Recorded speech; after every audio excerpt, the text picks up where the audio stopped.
Prior to the start of the college football season, if I would have asked you to predict who the worst team in the Big 12 would be, you probably would have given me a number of answers. You might have guessed teams like Kansas, Texas Tech, Iowa State, West Virginia, maybe one of those teams. Those all would have been solid guesses, but they all would have been the wrong answer. The correct answer would have been Oklahoma. The Sooners are now 3-3 on the season. They've lost 3 consecutive conference games to start the year, and they are by far the worst team in the entire Big 12. Before we get to today's video, make sure to smash that subscribe button and turn on those notifications if you're new to the channel. If you're watching this video, odds are that you love college football, and odds are you aren't subscribed to my channel. So make sure to subscribe to one of the best college football communities here on YouTube. I'll be posting college football videos every day during the season, so make sure to subscribe so you never miss a video.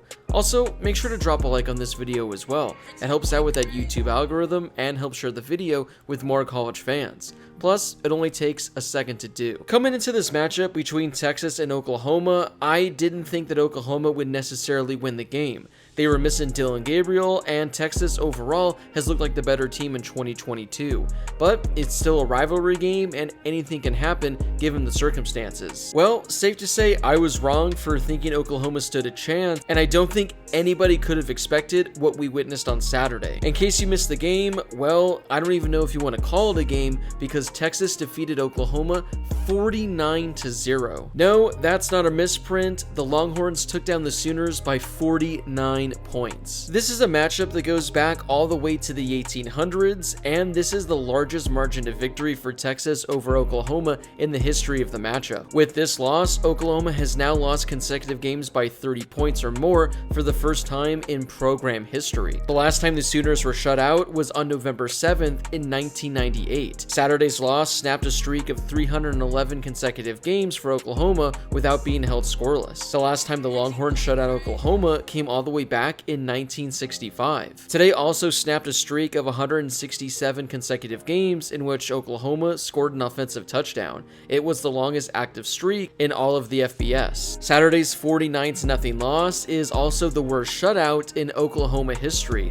Their previous high was a 47-0 loss to Oklahoma State back in 1945. The offense was non-existent, as it was the first time that Oklahoma was held under 250 total yards since 2014. With the loss, Oklahoma is 3-3 through the first 6 games, their worst start to a season since 2009. The 3 straight losses is also the longest losing streak for the Sooners since 1998. Alright, so now we've gotten all of those out of the way, let's talk about this game. I get it, I understand that Dillon Gabriel wasn't active for this game, but Oklahoma looked god-awful on offense. For the game, the Sooners had only 195 yards of total offense, including only 39 yards through the air. I mean, if you were to take a random Division 3 or Division 4 opponent and put them against Texas, I can personally guarantee they're going to finish the game with more than 39 passing yards. They're also likely surpassing 200 yards of total offense as well. The Sooners had only 11 first downs, went 3 of 15 on third down,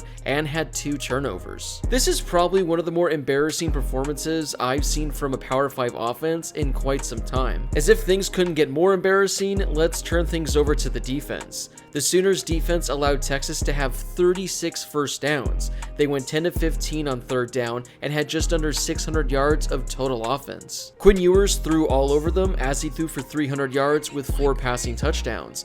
As a team, the Longhorns rushed for 300 yards with 3 rushing scores. I mean, it was just pure domination on both sides of the ball from Texas. As I mentioned, Oklahoma has now lost 3 consecutive games, and things haven't been pretty in these 3 losses. If you go back to their loss against Kansas State, they allowed over 500 yards of offense and allowed the Wildcats to score 41 points. Last week against TCU, the Sooners allowed the Horned Frogs to total nearly 700 yards of total offense.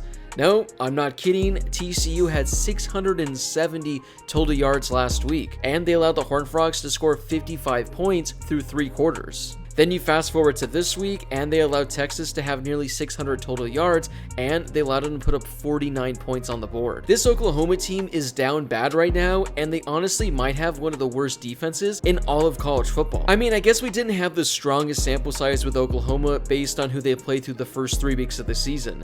They played UTEP, Kent State, and Nebraska, so they easily moved to 3-0 on this season. But the second they played even decent competition, the Sooners have looked outmatched, and they've looked like one of the worst teams in the entire conference. Now, earlier in the video, I talked about Oklahoma being the worst team in the Big 12, and that's not even a hot take. The Sooners are legitimately the worst team in the entire conference. As of right now, they're the only team that's 0-3 in conference play.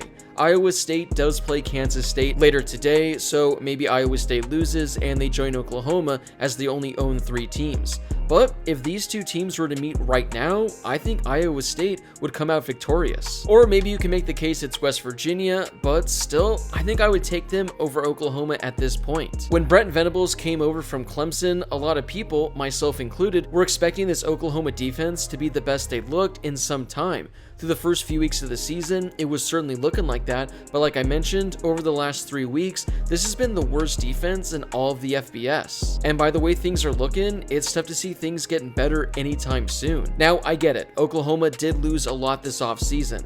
They lost talent to the NFL, and they lost a lot of talent to the transfer portal. Losing Lincoln Riley was a huge loss, along with losing Caleb Williams. But Brent Venables was a solid coach who came in, and I honestly thought Oklahoma was going to be a pretty solid team. Now, if Dillon Gabriel would have played today, or would have finished last week's game against TCU, who knows how things are looking for Oklahoma. But Dillon Gabriel isn't playing defense, so nothing really would have changed on that side. Had Dillon Gabriel played today, I can almost guarantee that the Sooners score at least 1 touchdown, but I don't think this offense is scoring 49 points to beat Texas. If Dillon Gabriel isn't able to return anytime soon, this has a chance to be a disastrous season for the Sooners. When looking at their upcoming schedule, it looks like they're on the verge of potentially not even reaching a bowl game. They play Kansas next week, and honestly, the Jayhawks might be favored in that game. Then they go on the road to Iowa State. As I mentioned earlier, I think Iowa State might be the better team. Then they got to play Baylor, who's a borderline top 25 team. Then they got to go on the road to West Virginia, so that could be a win,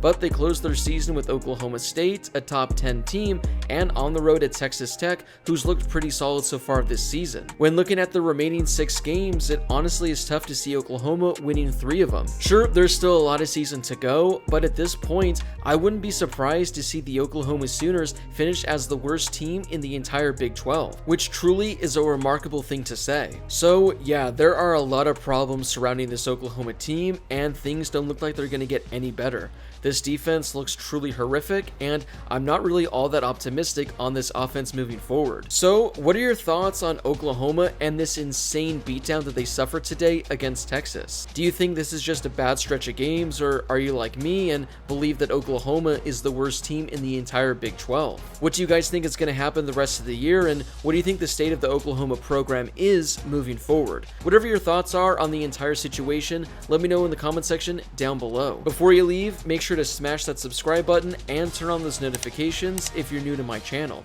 If you love college football, this is definitely the place for you. Like I mentioned earlier, I'm posting college football videos every day during the season, so make sure to subscribe if you call yourself a college football fan. Also, make sure to drop a like on this video as well. It helps out with that YouTube algorithm and helps share the video with more college football fans. Plus, it only takes a second to do. As always, thank you guys so much for watching, and I'll see you all in my next video.